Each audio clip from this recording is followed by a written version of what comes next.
I'm Benjamin Paloff, and it's my pleasure to read to you a few poems from my book, The Politics, which has just come out from Carnegie Mellon University Press. This first poem is called Seneca on the Brevity of Life. When we consider everything we've failed to do, does it really matter that our progeny will know us only by the lists of things we intended to buy? Yes, I think so. When I see a lost bundle or a bridge left to ruin, it ignites a pain in me I know is mine alone, though I have never been a soldier. There is nothing in philosophy so instructive as our having lost the war.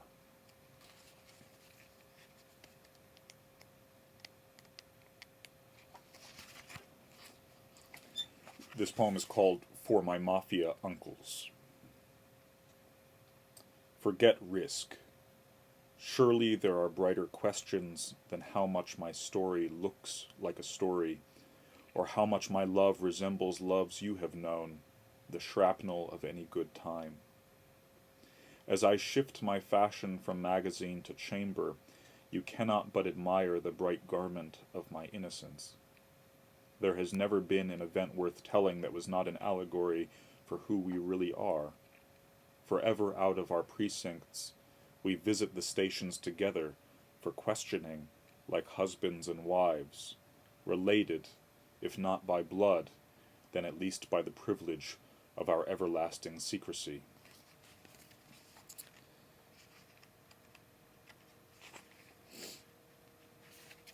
This is Maimonides on the indestructibility of the universe. If I have been placed on this earth to test its weathered ladders, in no way can I be alone. It's on a morning show that I see Gene Shalit raging against the stars. In the paper that I read a story about a doctor in Florida who threw his two sons, then himself, each his own story, 15 stories off a balcony, just as his wife was coming out of the hotel bathroom with wet hands.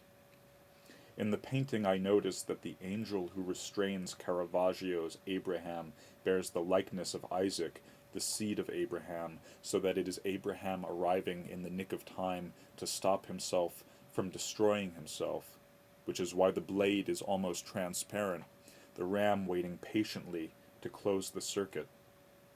I say that God is somewhere in the opening and closing of these circuits, a light you flick on and off to signal love or distress across the courtyard. Across the rail yard, I am led by the light in the station master's window, though the station master has long since been replaced by indifferent machines, which throw the switches and cancel the cold sacrifices of physics. They open the circuits, and the circuits say, "This is not your transport. If anything happens to you here, no one will help you.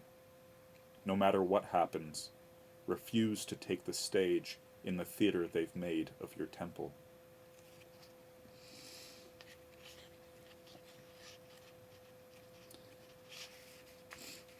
And this kind of in answer is Philo on the indestructibility of the universe.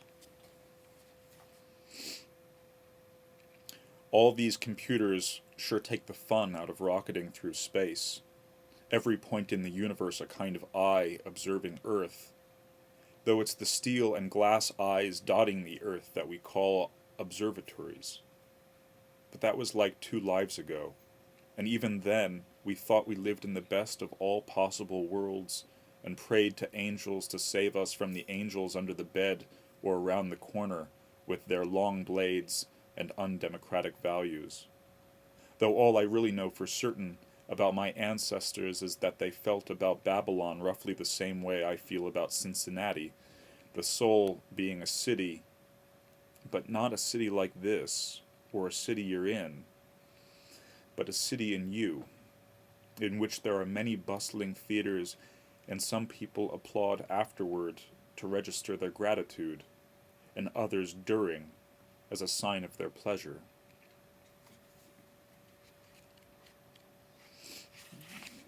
These are 2 more paired poems. The last two didn't come consecutively in the book, but these two do. This is called Diptych of the Annunciation, left panel.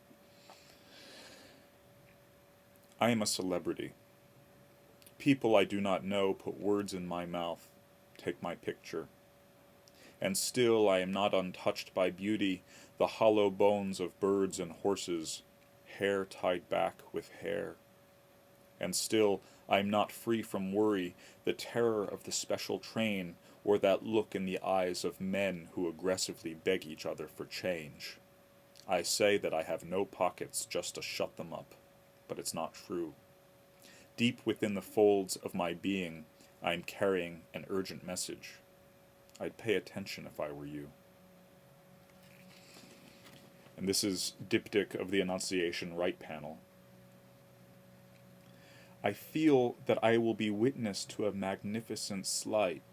The bird in flight shot through the skull, the girl sawed in half, the trap door, the Egyptian gambit. I'm clever and know sophistry enough not to divorce it from consequence. Should I die, may they see by my book that my life was liberated, that even after the car chases and intrigues, the pistol shaped like a fountain pen, I remain more than a story to be told. Sweet errand, our sightlines tell me that we are already one.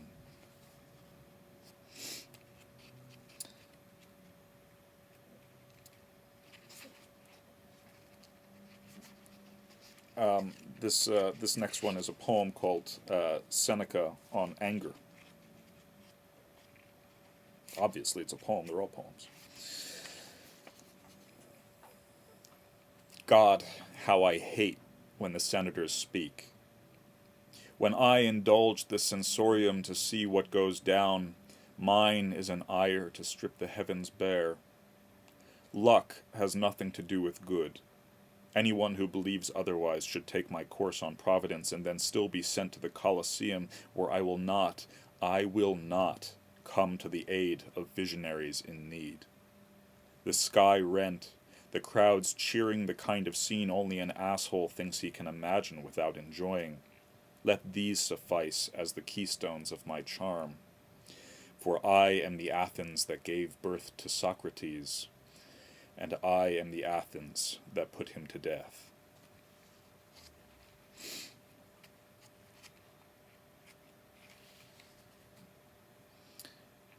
This poem is called The Four Great Inventions of Ancient China. It's in 4 short parts. Paper.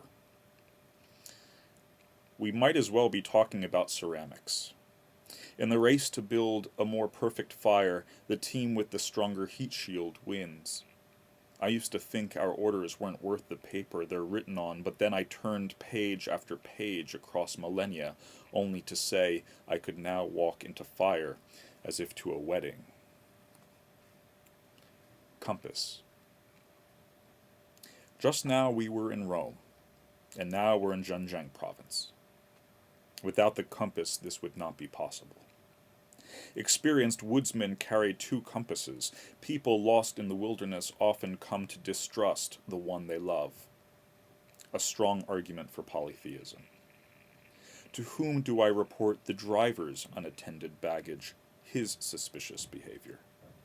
Greetings, I say, to the last resplendent soul to leave what had been this town. Gunpowder. I won't stick my chest out for someone else's firing squad, just so history might say I passed that test. That's no way to live.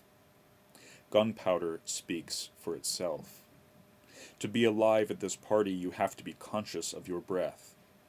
I am party conscious, and you are not. Thank goodness we are both breathing, my arm cast across the bed and over your body, and I am waiting to be told what it is I feel under my arm, a tap-tap, not unlike the near-hopeless rhythm of someone signaling from beneath infinite rubble. It may be my heart, it may be your heart. There is infinite rubble on the news. There are infinite contexts in which an open heart is not nearly a good thing, contexts I do not nearly wish to name. printing. The diagram of a Siamese standpipe, the red scare quotes, the boy's book of the sea, the pay dirt, the way a semicolon looks like a comma with a very small idea, the way that man from Shanghai seems to know everything about flowering trees. I, too, wish to know everything about flowering trees. And I'm going to finish up with a poem, short poem called Xenophon on How to Be a Good Cavalry Commander. First, sometimes different places have the same name, but being faster is not the same as having more time. There is never more time. Sometimes it is better not to hold out for the better ending. Your horse is still the shortest distance to the ground of any future metaphysics. You cannot leave home without it, so take on nothing extra, no taboos, no shoes, no more contracts translating garbage for money. Then, weather permitting, you'll be a god, and every movement will follow the plan, and everything will be okay, even if no one has checked the references of the legions you wish to employ. Most are already dead anyway, and each has a shift, and the shifts overlap, so that cycling through the night, hands never stop reaching toward shoulders of enemies or friends. One fine morning you just wake up, and it's your turn. Thank you for listening.